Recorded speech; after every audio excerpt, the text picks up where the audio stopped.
देखो दोस्तों, 2-3 दिन में मैं टॉक्सिक देखने जा रहा हूँ। टिकट बुक कर चुका हूँ। पता नहीं आऊँगा या नहीं वापस। फिल्म का ट्रेलर टीज़र से मुझे बड़ा डर लगा हुआ है। पर मैं वो भी हूँ, ईमानदारी से कह रहा हूँ कि अगर फिल्म अच्छी निकली तो मैं अपना बाकायदा बोलूँगा कि भाई फिल्म अच्छी थी। बट मैं डरा हुआ हूँ, तो मेरे लिए थोड़ा भजन पूजन कर लेना। उससे बेटर मेरे यूट्यूब पे मुझे लाइक शेयर सब्सक्राइब कर लें, फेसबुक पे कर लें। फेसबुक पे आप मुझे इतना प्यार दे रहे हैं, मैं 47,000 प्लस के ऊपर चला गया हूँ। मेरी उम्मीद है कि एक दिन वहाँ 50,000, इधर 2,000। So please like share subscribe me everywhere please. और मेरा अच्छा कंटेंट देखने की किस्मत कभी कभी चल निकलती है, तो मैंने एक और वेब सीरीज़ देखी एम एक्स प्लेयर पे। मैं फिर रिपीट करता हूँ कि uncelebrated underrated OTT platform of India is M X player. Ek Thi Begum, Maruti talkies, मत्स्यकांड, और अब ये द क्लीन अप कंपनी। मैं ये हर बार बोल देता हूँ एम एक्स प्लेयर के बारे में। सो क्लीन अप कंपनी कहानी है एक जगह शारिबगंज, पता नहीं है या वही इन्होंने फिक्शनल जगह बनाई है, जहाँ पे मेज़दा नाम का एक एमएलए आतंक चला रहा है। और ऑब्वियसली जैसा ही होता है अंडे और आमलेट का रिश्ता, वैसे ही एमएलए और गुंडों का रिश्ता। तो मेज़दा जो है वो दो बाहुबलियों के सहारे, एक का नाम है धर्म यादव, एक है सुल्तान, उनके सहारे राज चलाता है। दो सब प्लॉट कहानियां हैं। पहली ये कि मिर्ज़ा ने अपने ही बड़े भाई बोरदा को शायद मार दिया है। और सुल्तान का एक असिस्टेंट अब्बास, वो खुद बड़ा बनना चाहता है। तो इन सारे कॉम्प्लिकेशंस में एक और कॉम्प्लिकेशन घुसता है। हमारे ये तीन हीरो, हमारे ये अमर अकबर एंथनी, गोल्डी, राजू और सपन, ये रोल किए हैं। एक विशाल जेठवा हैं, एक आपके अमय वाघ हैं, और अजितेश गुप्ता हैं। ये तीनों दोस्त हैं जो कुछ करना चाहते हैं। एक शायद कुछ आईपीएस आईएएस बनना चाहता है। एक ऑब्वियसली है तो मैकेनिक, लेकिन उसके भी सपने बड़े हैं, वो आगे निकलना चाहता है।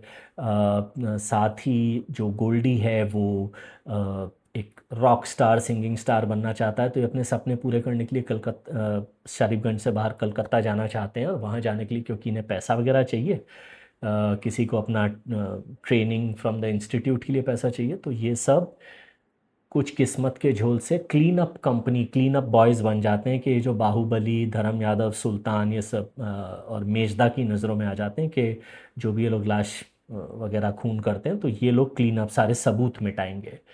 ये तीनों लड़के काम नहीं करना चाहते हैं लेकिन करते हैं, और फिर इस दलदल से निकलने की कोशिश करते हैं। मेज़दा इन्हें निकलने नहीं देता। तो फिर ये कैसे मेज़दा का गेम उसी के ऊपर पलटते हैं, एक बड़ा ही कॉमिकल और उस टाइप का क्लाइमैक्स है। साथ ही साथ ये काफ़ी अच्छी अच्छी परफॉर्मेंसेस हैं, सस्पेंस है, ट्विस्ट एंड टर्न्स हैं। क्या ये मिर्ज़ापुर लेवल का जो पहला सीज़न, बाकी तो बहुत ही गोबर छाप सीज़न बनाए मिर्ज़ापुर वालों ने, बट पहले सीज़न के मुकाबले का है नहीं।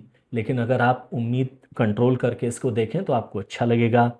तो इसके अलावा जो इसका एक स्टैंड आउट है, इसके डायलॉग्स जो आते हैं वो बहुत ही शार्प हैं। एक और कैरेक्टर मैं स्टोरी का बोलना भूल गया, एसपी इंद्रनाथ जो हैं अपने शाश्वत चैटर्जी, बॉब बिस्वास, उनका part cynical part comical type एक सुपरिंटेंडेंट ऑफ पुलिस है, जो फाइनली इन सब बाहुबलियों को उनकी औकात दिखा देता है। तो वो एक और इंटरेस्टिंग ट्विस्ट है इस प्लॉट में। इसके अलावा जो इसके, जिन्हें मैं कहूँ साइड कैरेक्टर्स या इम्पॉर्टेंट हिडन कैरेक्टर्स, जैसे लैला नाम की वो डांसर लड़की, वो मेज़दा से क्यों बदला लेना चाहती है, वो एक इंटरेस्टिंग प्लॉट है। और धीरे धीरे ये कैरेक्टर ग्रो करता है। ये दूसरे या तीसरे एपिसोड से आता है ये कैरेक्टर, और फिर अपनी इम्पोर्टेंस पकड़ता है। राजू मैकेनिक की गर्लफ्रेंड जो है, जो रोल किया है सृष्टि सिद्धि पोद्दार ने, उन्होंने बहुत अच्छी एक्टिंग की है। अ, वो कैसे अपने बॉयफ्रेंड के बारे में पॉजिटिव है, उनका जो कैरेक्टर है वो कॉमिकल रिलीफ जैसा है। वो कैसे हेल्प भी करती हैं अपने बॉयफ्रेंड की और उसके दो दोस्तों की। इसके अलावा रवि किशन की आवाज़ है एज अ सूत्रधार। तो ऑब्वियसली उनको बड़े अच्छे अच्छे डायलॉग दिए गए हैं कि शेर की बेटी भी शेरनी होती है, ये आदमी ये बात भूल गया था। ऑब्वियसली मैं लाइनें उतना एग्जैक्ट नहीं बोल रहा हूँ, पर उनके साइन ऑफ लाइंस आते हैं उनके सीरियल से स्टार्ट, सीरियल के बीच बीच में उनकी कमेंट्री आती है। और फिर फाइनली क्लाइमैक्स में वो 10 मिनट के लिए आते हैं और उस टाइम पे जैसा कि वो करते ही हैं, वो बाकी सबको खा गए हैं।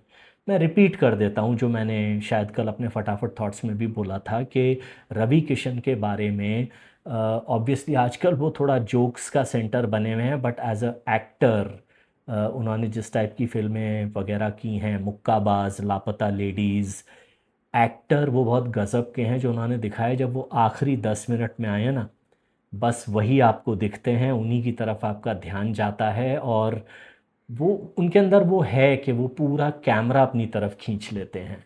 तो ऑल इन ऑल एक अच्छी सरप्राइज वॉच सीरीज़ है ये। और इसका भी सेकंड सीज़न आएगा। डायरेक्टर ने थ्रेड ओपन रखा है, कहानी को ख़त्म नहीं किया है।